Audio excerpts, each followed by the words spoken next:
Hey there, welcome back to the Energy MD podcast, where we help you resolve your long COVID and chronic fatigue syndrome so that you can get back to living your best life. And we do that by focusing on the toxic five, a combination of the heavy metals, chemicals, molds, and infections and nervous system dysfunction that are at the real root of your symptoms. So today I want to talk about what to do when the FLCCC protocol doesn't work for you. So if you've been in the long COVID world for a bit, you've probably heard of the FLCCC, which stands for Frontline COVID-19 Critical Care Alliance. And they recently changed their name to the Independent Medical Alliance. And they've put out protocols for how to get rid of the spike protein. And these protocols have included things like IVM, otherwise known as ivermectin, low-dose naltrexone, nattokinase, melatonin, magnesium, methylene blue, resveratrol, sunlight, and photobiomodulation. So those are like what they consider first-line therapies, along with intermittent fasting. And then their second-line therapies are things like omega-3 fatty acids, N-acetylcysteine, L-arginine, and nitric oxide boosters, Nigella sativa, sildenafil, bromelain, vitamin C, spermidine, intravenous vitamin C. And then third-line therapies are things like hyperbaric oxygen therapy, mitochondrial energy optimizers, and hydroxychloroquine and low-dose corticosteroid. Okay, so you may not have known that you got an FLCCC protocol. I saw somebody recently who joined our program who was like, oh, that's where my doctor got that information. So if your doctor is giving you a number of those supplements and says that this is the recommended long COVID protocol, then that's probably where they got it from, the FLCCC, which is now the IMA. So for some people, this treatment might help them. Just by getting rid of the spike protein might be enough to get you back to baseline, back to where you were before you got sick, before you got long COVID. And just for those watching, if you're not sure if you have long COVID, we do have a quiz on our website over at energymdmethod.com/learn. But, the short version is that basically any time since 2020, if you got a viral illness, and you ended up with symptoms that persisted longer than 2 months, then it's highly likely that you have long COVID, okay? But the spike protein is not the only reason why you got long COVID. The spike protein is the straw that broke the camel's back, okay? So we're seeing quite a bit of people, a dozen or so, who come into our program. They've done an FLCCC protocol or something related to it or similar to it to address the spike protein, and they've gotten a little bit better, but they just can't get to the finish line. And that's where we've been able to help them. And it's because we're addressing these other causes: the heavy metals, chemicals, molds, other infections, and nervous system dysfunction. So what I found is that the spike protein really is the trigger, or it's the straw that breaks the camel's back. But the reality is the other toxic five are already present in the body. Okay, we come out of the womb with over 300 different chemicals found in baby's cord blood, found in our bodies.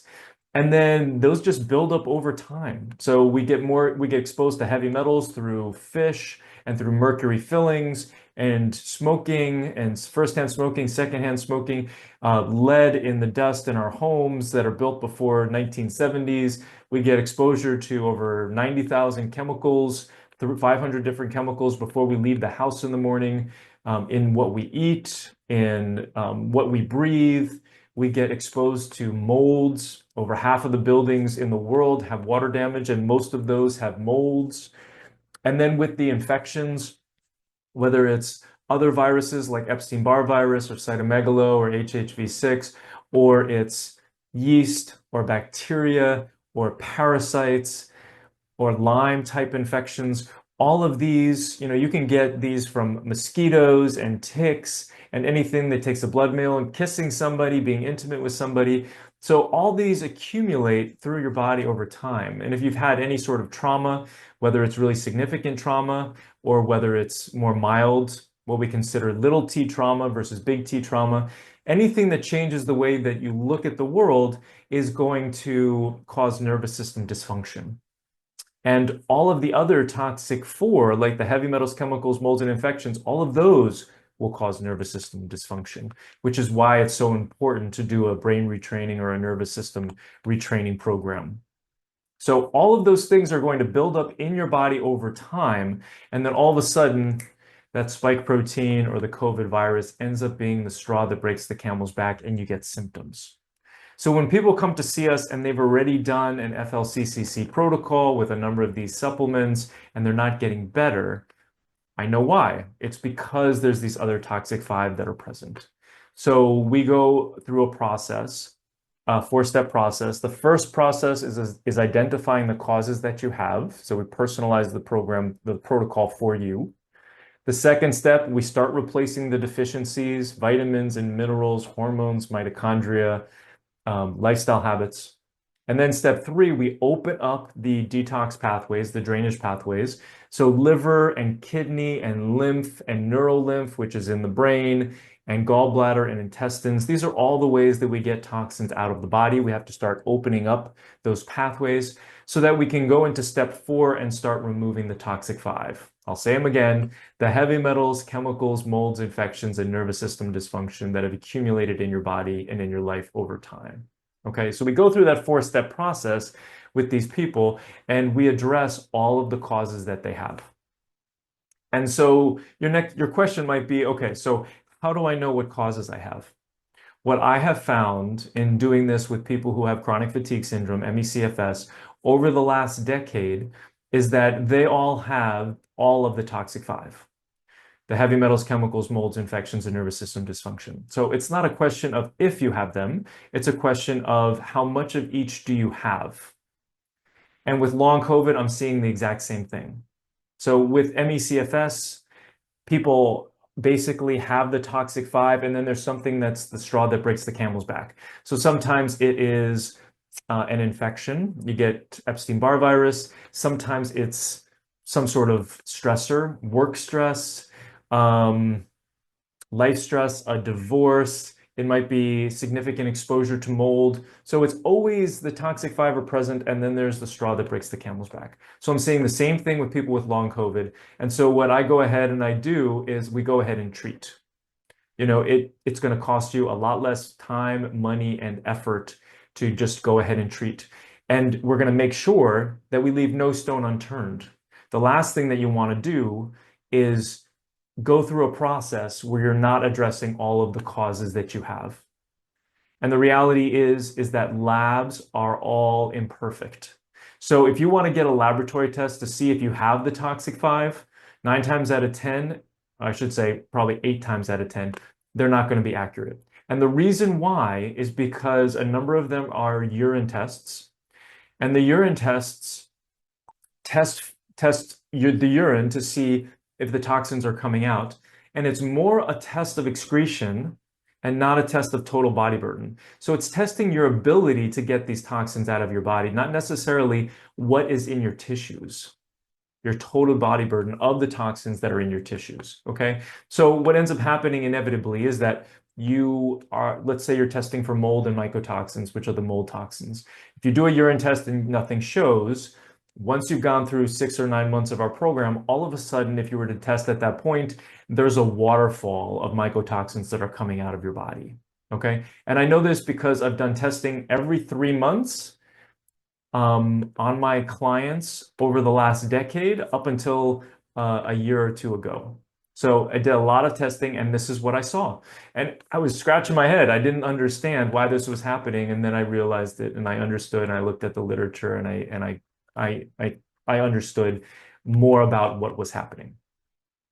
So really important to note that these labs are inaccurate, and even with infections, the testing for infections is our serology tests, which are looking at the immune system's reaction to an infection. So if the immune system is dysfunctional because you have heavy metals, chemicals, and molds, which are causing the immune system to be distracted, so by definition, the immune system is going to be dysfunctional when you have the toxic 5, then how can you ask a dysfunctional immune system to give you an accurate test on a test, an accurate read on a test? So if the immune system is distracted, it's not going to be able to tell you that it is responding to a particular infection, whether it's Lyme, Epstein-Barr virus, or any other infection. And what's also interesting about that is that you need a somewhat intact immune system, functioning immune system, in order to get rid of infections. So this is also part of the reason why treatment for the spike protein only or the COVID virus can at times not be successful, is because if the immune system is focused on the heavy metals, chemicals, molds, infections, and nervous system dysfunction, it cannot get rid of these infections. And these infections become opportunistic, and you can kill them till the cows come home. But until you get rid of the toxic 5, you are not going to be successful. Okay. So if you are interested in learning more about how we approach things, I go deeper into all of this into my latest masterclass. So you can click on the link below. And after you watch the masterclass, if you're interested in seeing if we're a good fit to work together and if I can help you, because I can't help everybody, about a third of the people that I get on calls with, I tell them that I don't think that we can help them. We're just not a good fit to work together. But after you watch that masterclass, if you want to see if we're a good fit to work together, you can get on a free call with me and we'll hash things out and I'll let you know an honest opinion. Okay, because it's not going to serve. I don't want you to join my program if you're not going to be successful. So I'm going to ask you a lot of questions to make sure that I can help you. Okay. So I hope this was helpful today. Go ahead and click on that link below, watch the masterclass, and I'll see you in the next episode. Have a great day. I hope you learned something on today's podcast.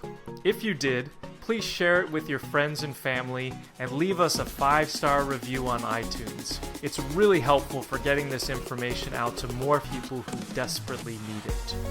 Sharing all the experts I know and love and the powerful tips I have is one of my absolute favorite things to do. Thanks for being part of my community. Just a reminder, this podcast is for educational purposes only and is not a substitute for professional care by a doctor or other qualified medical professional. It is provided with the understanding that it does not constitute medical or other professional advice or services. Thanks for listening and have an amazing day.